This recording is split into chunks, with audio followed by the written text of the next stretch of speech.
Operation కూడా ఆయనకు చేశారు. ఈ మధ్య కాలంలో ఆయన ఆరోగ్యంతోనే ఉన్నారు. అయితే సడన్ గా ఈ రోజు గుండెపోటు రావడం జరిగింది. దాంతో ప్రస్తుతం ఆయన పరిస్థితి అయితే ఇది మూడోసారి గుండెపోటు కావడంతో కాస్త విషమంగా ఉంది అని డాక్టర్స్ చెబుతూ ఉన్నారు. నిన్ననే ఏపీ సీఎం చంద్రబాబుని కూడా కలిశారు భూమా. ఎమ్మెల్సీ ఎన్నికలకు సంబంధించి ఆయనతో చర్చించడం కూడా జరిగింది. ఈ నేపథ్యంలో ఈ రోజు ఉదయం ఉన్నట్లుండి ఆయనకి హార్ట్ అటాక్ వచ్చినట్లుగా తెలుస్తోంది. అయితే వెంటనే ఆళ్లగడ్డ ఆసుపత్రికి తీసుకువెళ్లి ఆయనకి ప్రాథమిక చికిత్స అందించారు. మెరుగైన చికిత్స కోసం మరొక ఆసుపత్రికి తరలించడం జరిగింది. నంద్యాల ఆసుపత్రికి ఆయన బంధువులు మెరుగైన చికిత్స కోసం తీసుకుని వెళ్లారు. ప్రస్తుతం నంద్యాల ఆసుపత్రిలోనే ఆయన చికిత్స పొందుతూ ఉన్నారు. ఇంకా ఆయన పరిస్థితి విషమంగానే ఉంది అని చెబుతూ ఉన్నారు. ఆసుపత్రి బయట ఇప్పటికే ఆయన అనుచర గణం అలాగే ఆళ్లగడ్డ కార్యకర్తలు అందరూ కూడా బయట చేరుకుని డాక్టర్స్ చెప్పే న్యూస్ కోసం ఎదురు చూస్తూ ఉన్నారు. ఆయన కోలుకున్నారు, ఆయన ఆరోగ్యం కుదుట పడింది అని డాక్టర్స్ ఏ క్షణాన్ని చెప్తారా అని అందరూ కూడా ఆశగా ఎదురు చూస్తూ బయటే ఉన్నారు. అఖిల ప్రియ కూడా ప్రస్తుతం ఆసుపత్రిలోనే ఉన్నారు. దానికి సంబంధించిన విజువల్స్ మనం చూస్తూ ఉన్నాం. ప్రస్తుతం అయితే ఆయనకి ప్రాథమిక చికిత్స అందించడం జరిగింది.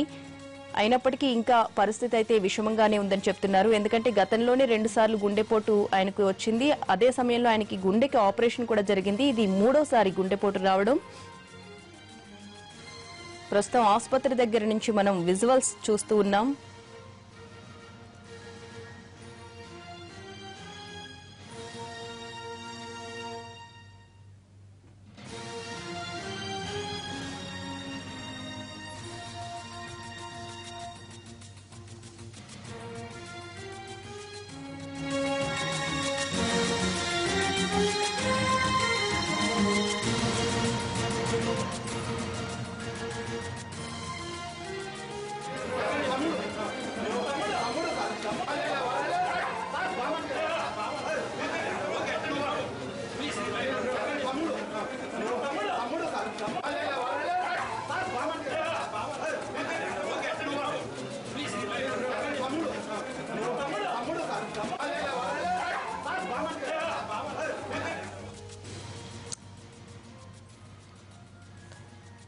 ఇటీవలే భూమా నాగిరెడ్డితో ఇంటర్వ్యూ చంద్రశేఖర్ అందిస్తారు. దానికి సంబంధించిన ఇంటర్వ్యూ ఒకసారి మనం మళ్ళీ చూద్దాం.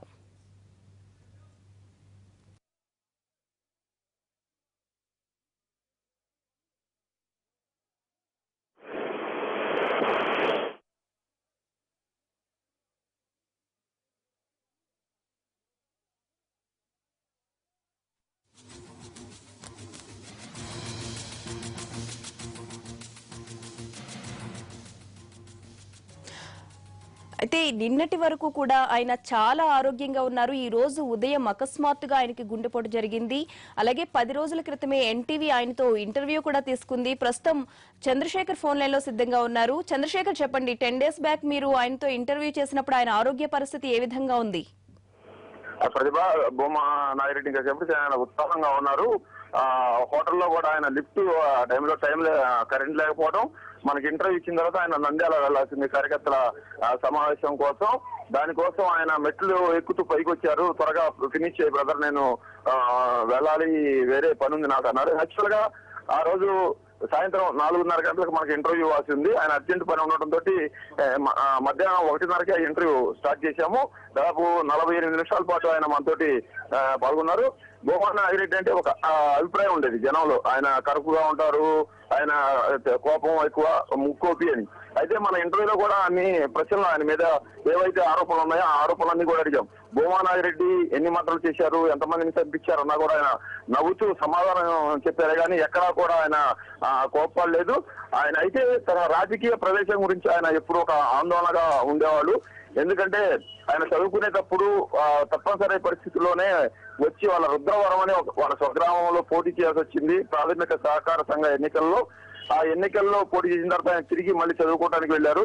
1987లో ఈయన అన్నయ్య ఆళ్లగడ్డ ఎంపీపీగా ఉంటూ చనిపోవడంతో తొలిసారిగా ఆయన ప్రత్యక్ష రాజకీయాల్లోకి వచ్చారు. వాళ్ళన్న సరిపోవడంతో ఆయన ప్లేస్ లోకి ఎంపీపీగా ఎన్నికయ్యి బాధ్యతలు చేపట్టారు. అలాగే 91లో వీళ్ళ అన్న శేఖర్ రెడ్డి ఆయన 89లో ఆలగడ్డ ఎమ్మెల్యేగా గెలిచారు. ఆయన 91 చివరిలో గుండెపోటుతో చనిపోవడంతో 92లో జరిగిన ఉప ఎన్నికల్లో మళ్ళీ ఆలగడ్డ నుంచి ఎమ్మెల్యేగా వాళ్ళ అన్న చనిపోయిన స్థానం నుంచి ఆయన పోటీ చేయాల్సి వచ్చింది. ఆయన భూమానారెడ్డి మన ఇంటర్వ్యూలో కూడా చెప్పారు, నాకు అదృష్టమో దురదృష్టమో తెలియదు కానీ నా రాజకీయంలో ప్రతి మెట్టు వెనక ఒక చావు ఉంది. మా అన్న చనిపోయిన తర్వాత నేను ఆ పదవుల్లోకి వచ్చాను. ఇది నాకు తీవ్రంగా మనోవేదన గురి చేస్తూ ఉంటుంది ఒకప్పుడు అని కూడా భూమానాగిరెడ్డి గుర్తు చేసుకున్నాడు. అలాగే శోభానాగిరెడ్డితో ఉన్న సంబంధాలు కూడా మన ఇంటర్వ్యూలో ఆయన పంచుకున్నాడు. ప్రతిభ శోభానాగిరెడ్డి మేనమామ కూతురు భూమానాగిరెడ్డికి వాళ్ళిద్దరూ లవ్ మ్యారేజ్ చేసుకోవాల్సి వచ్చిన పరిస్థితి ఏర్పడింది. ఎందుకంటే భూమానాగిరెడ్డి ఫ్యామిలీ అప్పటికే ఈ ఫ్యాక్షనిజం లో ఉండటం, హత్యలు ప్రతీకార హత్యలు జరుగుతున్నాయి. దీంతో మేనమామ అయినప్పటికీ కూడా భూమానాగిరెడ్డికి తన సొంత కూతురికి మాజీ మంత్రి ఎస్వి మోహన్ రెడ్డి అంగీకరించలేదు. అయితే శోభానాగిరెడ్డి మాత్రం భూమానాగిరెడ్డినే పెళ్లి చేసుకోవాలని పట్టుబట్టడంతో ఇద్దరు కలిసి కూర్చొని మాట్లాడుకొని ఇద్దరు కూడా లవ్ మ్యారేజ్ చేసుకున్నారు. ఆమె ప్రతి విజయంలో కూడా భూమానాగిరెడ్డి వెనక ఆమె ఉండేదనేది చెప్తారు. ఆమె లోటు నేను ఇప్పటికీ మర్చిపోలేను అని కూడా ఆయన ఆ రోజు ఇంటర్వ్యూలో పూర్తి చేసుకున్నారు. భూమానాగిరెడ్డి స్టైల్ అంతా కూడా అంటే ఆయన పెరిగిన వాతావరణం కానీ ఫ్యాషనిజం లో కానీ ఉండడం వల్లనే కొద్ది కరుకుగా అనిపిస్తారు. కానీ మాటల్లో మాత్రం ఆయన చాలా మెచ్యూర్డ్ గా కనిపించారు రాజకీయాల్లో. ఎందుకంటే రాయలసీమలో ఏ ఎంపీ కూడా వరుసగా 3 సార్లు ఎంపీ కాలేదు. ఆయన ఒక్కడే ఎంపీగా గెలిచారు. పివి నరసింహారావు మీద 96లో పోటీ చేయడానికి టీడీపీ ఆయన ఎప్పుడైతే బరిలోకి దింపిందో అప్పుడే ఆయన దేశవ్యాప్తంగా పాపులర్ అయ్యారు భూమానాగిరెడ్డి. ఆ ఎన్నికల్లో ఓడిపోయినప్పటికీ భూమానాగిరెడ్డి ప్రధాని మీద పోటీ చేశారన్న పేరైతే తెచ్చుకున్నారు. ఆ ఎన్నికల్లో ఓడిపోయిన తర్వాత మళ్ళీ పివి నరసింహారావు బరంపూర్ వెళ్ళడంతో తిరిగి జరిగిన ఉప ఎన్నికల్లో భూమానాగిరెడ్డి ఎంపీగా పోటీ చేయడం, వరుసగా 3 సార్లు గెలవడం చకచకా జరిగిపోయాయి. అయితే భూమానాగిరెడ్డికి తీరని కళ ఏంటంటే మంత్రి కావాలనేది. ఇంత 3 సార్లు ఎంపీగా 6 సార్లు ఎమ్మెల్యేగా ఉన్న భూమానాగిరెడ్డి నేను మంత్రి కావాలి, మంత్రిగా తిరగాలి ఇక్కడ అనే కోరిక ఒకటి ఉండేది. అందుకోసమే ఈయన వైసీపీ నుంచి టీడీపీలోకి వచ్చారా అన్న విమర్శలు కూడా ఎదుర్కొన్నారు. మన ఇంటర్వ్యూలో కూడా అదే విషయాన్ని అడిగినప్పుడు కాదు, నేను నంద్యాలను అభివృద్ధి చేయాలనుకున్నాను, నంద్యాలలో నేను చనిపోయినా కూడా నా పేరు గుర్తు పెట్టుకోవాలి, ఫలానా వాడి ఆహాయంలో ఇది అభివృద్ధి జరిగింది అనుకోవాలంటూ కూడా మన ఇంటర్వ్యూలో కూడా చెప్పారు. ఈ అభివృద్ధి కోసమే నేను వచ్చాను. అయితే పార్టీ మారే విషయంలో ప్రజల అభిప్రాయం కూడా తీసుకున్నాను. నేను ఒపీనియన్ తీసుకున్నాను. ప్రజలందరూ కూడా నంద్యాల అభివృద్ధి కోసం అయితే పార్టీ మారడంలో అభ్యంతరం లేదని యాక్సెప్టెన్సీ ఇచ్చారు. అందుకోసమే నేను ఈ రోజు టీడీపీలోకి చేరాను కూడా ఆయన చెప్పుకొచ్చారు. మొత్తానికి ఈ మంత్రి కావాలన్న కళ తనది అయినప్పటికీ కూడా పదవులు అనేవి కష్టపడితే రావు, అదృష్టం ఉండాలి, రాసిపెట్టి ఉండాలి. ఆ అదృష్టం రాసిపెట్టి అనేది నాకు ఉందో లేదో నాకు తెలియదు అని కూడా చెప్పారు. ఎప్పుడు మంత్రి అవుతారు సార్ మీరు అని అడిగినప్పుడు చంద్రబాబుని అడగండి మీరు ఎప్పుడు అవుతామని తెలియదు అని కూడా ఆయన చెప్పుకొచ్చారు. మొత్తానికి అయితే మన 48 నిమిషాల ఇంటర్వ్యూ అంతా కూడా సాఫీగా జరిగింది. మనం కొంచెం క్రిటికల్ క్వశ్చన్ కూడా అడిగాము. ఎర్రచందనం స్మగ్లింగ్ చేస్తారు మీ అనుచరులు, వాళ్ళకి మీ అన్నదానం అందిస్తారా, ఎంతమందిని మీరు మర్డర్ చేయించారు, ఎంతమందిని చెప్పారు అనే విషయం అడిగినప్పుడు కూడా ఆయన నవ్వుతూ చెప్పారు. ఇలాంటి వాటికి మేము ఎలా సమాధానం చెబుతాం, ఎక్కడ చెప్తాం, అలాంటివి ఏమి ఉండవు అన్నారు. అయితే తన ఇప్పుడు 61 సంవత్సరాలు అనుకుంటా, ఆయనకి 61 సంవత్సరాలు. నాకు కోపం నరం అనేది తెగిపోయింది. అంతకు ముందు బాగా అగ్రెసివ్ గా ఉండేవాడిని. ఇప్పుడు వయసు పెరిగే కొన్ని నా పరిస్థితి కూడా మారిపోతా ఉంది. ఇక రాజకీయాల్లో పార్టీలు మారడం అనేది ఉండదు. ఇదే చివరిసారి ఇక పార్టీ మారాల్సిన పరిస్థితి వస్తే కనుక నేను రిటైర్ అవుతాను అని కూడా భూమానాగిరెడ్డి మన ఇంటర్వ్యూలో చెప్పుకొచ్చారు. అఖిల ప్రియకు మంత్రి పదవి ఇస్తే నీకు అభ్యంతరం అని అడిగినప్పుడు కూడా ఎటువంటి అభ్యంతరం నాకు లేదు. అయితే అనుభవం చూసి చంద్రబాబు నాయుడు అవకాశం ఇస్తారని కూడా ఆయన చెప్పుకొచ్చారు. అయితే మనం ఓవరాల్ ఆయనతో మాట్లాడినప్పుడు అర్థమైన పరిస్థితి ఏంటంటే ఆయన మంత్రి కావాలన్న కోరిక మాత్రం ప్రగాఢంగా ఉంది. ఇప్పుడు శిల్పా మోహన్ రెడ్డి సోదరులు ఎమ్మెల్సీగా పోటీ చేస్తా ఉన్నారు. వాళ్ళకి ఈ భూమానాగిరెడ్డి వాళ్ళకి పరస్పరం పడేది కాదు, పచ్చగడ్డేస్తే బగ్గు పనేది. అయితే మంత్రి కావడానికి ఈ శిల్పా మోహన్ రెడ్డి సోదరులు ఎమ్మెల్సీగా గెలవడానికి లింక్ పెట్టాడు చంద్రబాబు నాయుడు. ఆయన గెలిపించుకొస్తేనే నీకు ఈ అవకాశం ఇస్తాను. దానికోసం అతని మీద ఉన్న శత్రుత్వాన్ని కానీ పగను కూడా పక్కన పెట్టి శిల్పా మోహన్ రెడ్డికి వాళ్ళ నామినేషన్ కార్యక్రమానికి కూడా భూమానాగిరెడ్డి హాజరయ్యారు స్వయంగా. అలాగే వాళ్ళ తరఫున ప్రచారం కూడా చేస్తా ఉన్నారు. నిన్న కూడా చంద్రబాబుని ఎవరైతే శిల్పా మోహన్ రెడ్డి చేతిలో గతంలో బాధితులు అయ్యారో ఈ భూమానాగిరెడ్డి వర్గం వాళ్ళందరినీ తీసుకుని చంద్రబాబుని కలిసి వీళ్ళందరూ కూడా గతంలో శిల్ప చేతుల్లో నష్టపోయిన వాళ్ళు, దెబ్బతిన్న వాళ్ళు, వీళ్ళందరూ కూడా మీరు ఏదో ఒక విధంగా హామీ ఇస్తే వీళ్ళు వచ్చే ఎన్నికల్లో శిల్పామోహన్ రెడ్డి విజయానికి దోహదం చేస్తారని చెప్పినప్పుడు చంద్రబాబు కూడా వాళ్ళకి హామీ ఇచ్చారు. ఆ విధంగా ఎక్కడ తన మంత్రి పదవికి అడ్డంకులు రాని విధంగా ఏర్పాట్లు చేసుకుంటూ భూమా నాగిరెడ్డి ముందుకు వస్తున్న సమయంలో ఆయన ఇలా అస్వస్థకు గురి కావడం వాళ్ళ అనుచరులను కూడా తీవ్ర విషాదానికి గురి చేస్తా ఉంది. అక్కడ మనం గమనించాల్సింది ఏంటంటే ఆయన టీడీపీలో ఉన్న, టీడీపీ నుంచి ప్రజారాజ్యానికి వచ్చినా, ప్రజారాజ్యం నుంచి జగన్ పక్కకు వచ్చినా కూడా ఆయన అనుచరులు ఎవరు కూడా విడిపోలేదు. పార్టీ ఏదైనప్పటికీ వెన్నంటి ఉండే కార్యకర్తలే భూమా ఫ్యామిలీకి అండదండలు, ఆయన బలము మొత్తం వాళ్ళ కోసమే తాను ఏదైనా చేయడానికి సిద్ధపడతానని కూడా మన ఇంటర్వ్యూలో చెప్పారు. నా కార్యకర్తలు నన్ను ఏదో ఒక నాయకుడిగా చూడరు, ఇంట్లో మనుషులాగా చూస్తారు. మీకు మిగతా చోట్లకి నాకు, మిగతా ప్రాంతాల నాయకులకి నాకు అదే తేడా, మీరు గుర్తించండి బ్రదర్ అని కూడా మన ఇంటర్వ్యూలో ఆయన సోదాహరణంగా చెప్పుకొచ్చారు. చాలా కూల్ గా ఉన్నారు ఆయన.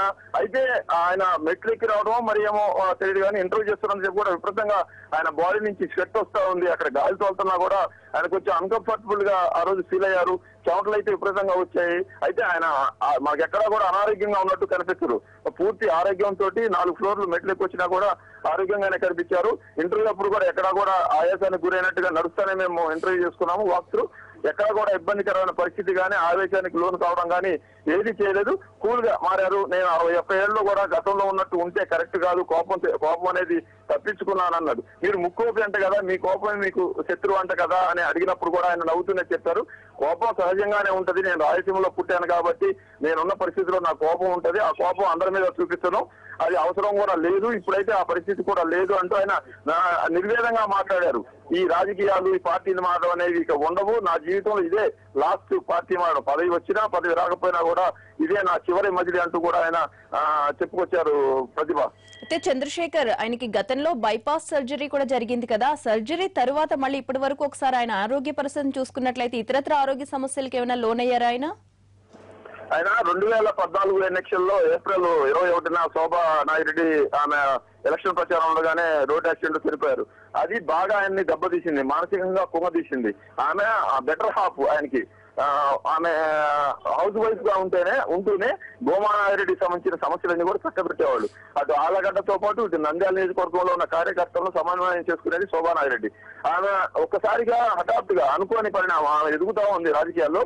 భూమా నాగిరెడ్డి అన్న నంద్యాల ఆలగడ్డ వరకే పరిమితం అయ్యి రాజకీయాలు చేసేవాళ్ళు. శోభా నాగిరెడ్డి రాష్ట్ర వ్యాప్త నాయకురాలుగా ఫోకస్ అయింది.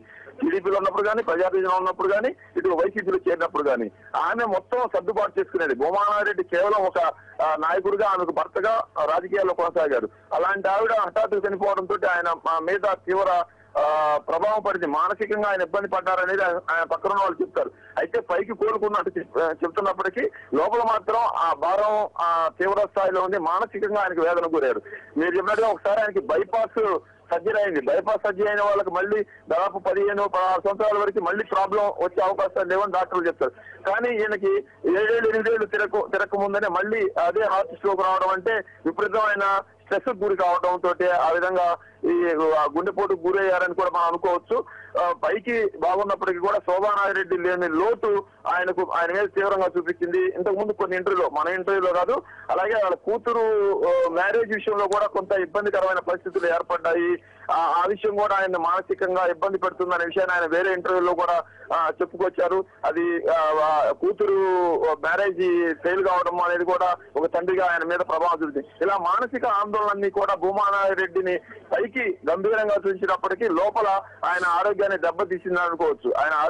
ఆయనకి వాళ్ళకి సంబంధించిన బంధువులు కూడా డాక్టర్లు, ఆయన కూడా హోమియోపతి డాక్టర్ హిమ్సెల్ఫ్, ఆయన కూడా బెంగళూరులో కూడా ప్రాక్టీస్ చేశారు, కర్ణాటక రాష్ట్రంలో, ఈయన రాజకీయాల్లో రావడానికి ముందు.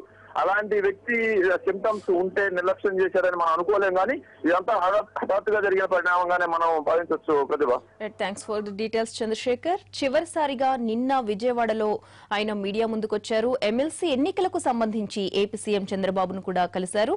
అనంతరం ఆయన మీడియాతో మాట్లాడారు. ఒక్కసారి ఆ విజువల్ చూద్దాం. ముఖ్యమంత్రి గారి దగ్గరికి ప్రధానంగా వెళ్ళింది మా అభ్యర్థి శిల్పా చక్రపాణి రెడ్డి గెలుపు కోసం. ఎందుకంటే గతంలో చాలామంది ఇబ్బందులు పడ్డారు నాన్ రూలింగ్లో ఉన్నప్పుడు. వాళ్ళందరూ ఇప్పుడు ఓటర్సే ఉన్నారు. సో వాళ్ళందరినీ ఓటర్స్ అందరినీ కూడా కంప్లీట్గా వాళ్ళతో మాట్లాడి అదే మాట ముఖ్యమంత్రి గారికి మాట ఇచ్చే విధంగా ఇక్కడికి తీసుకొని వచ్చి శిల్పా చక్రపాణి రెడ్డి గారి గెలుపు కోసము కృషి చేసేదానికే ఇది ఒక ప్రయత్నం. పదవుల కోసం నేను ఎప్పుడు ఆశించేవాడిని కాదు కదమ్మా. పదవులు లేకపోతే ఈరోజు అలిగి కూర్చొని ఉండాలి. పదవి కోసం కాదు కదా మనం ప్రయత్నం. ముందు పార్టీ బాగుండాలి, పార్టీ బాగుంటే నాయకుడు బాగుంటాడు. నాయకుడు ఇప్పుడు ముఖ్యమంత్రి గారి దగ్గరికి ప్రధానంగా వెళ్ళింది మా అభ్యర్థి శిల్పా చక్రపాణి రెడ్డి గెలుపు కోసం. ఎందుకంటే గతంలో చాలామంది ఇబ్బందులు పడ్డారు నాన్ రూలింగ్లో ఉన్నప్పుడు. వాళ్ళందరూ ఇప్పుడు ఓటర్సే ఉన్నారు. సో వాళ్ళందరినీ ఓటర్స్ అందరినీ కూడా కంప్లీట్గా వాళ్ళతో మాట్లాడి అదే మాట ముఖ్యమంత్రి గారికి మాట ఇచ్చే విధంగా ఇక్కడికి తీసుకొని వచ్చి శిల్పా చక్రపాణి రెడ్డి గారి గెలుపు కోసము కృషి చేసేదానికే ఇది ఒక ప్రయత్నం. పదవుల కోసం నేను ఎప్పుడు ఆశించేవాడిని కాదు కదమ్మా. పదవులు లేకపోతే ఈరోజు అలిగి కూర్చొని ఉండాలి. పదవి కోసం కాదు కదా మనం ప్రయత్నం. ముందు పార్టీ బాగుండాలి, పార్టీ బాగుంటే నాయకుడు బాగుంటాడు. నాయకుడు బాగుంటే ఎప్పుడు కావాలంటే అప్పుడు పదవులు వచ్చే అవకాశాలు. ఇప్పుడు ముఖ్యమంత్రి గారి దగ్గరికి ప్రధానంగా వెళ్ళింది మా అభ్యర్థి శిల్పా చక్రపాణి రెడ్డి గెలుపు కోసం. ఎందుకంటే గతంలో చాలామంది ఇబ్బందులు పడ్డారు నాన్ రూలింగ్లో ఉన్నప్పుడు. వాళ్ళందరూ ఇప్పుడు ఓటర్సే ఉన్నారు. సో వాళ్ళందరినీ ఓటర్స్ అందరినీ కూడా కంప్లీట్గా వాళ్ళతో మాట్లాడి అదే మాట ముఖ్యమంత్రి గారికి మాట ఇచ్చే విధంగా ఇక్కడికి తీసుకొని వచ్చి శిల్పా చక్రపాణి రెడ్డి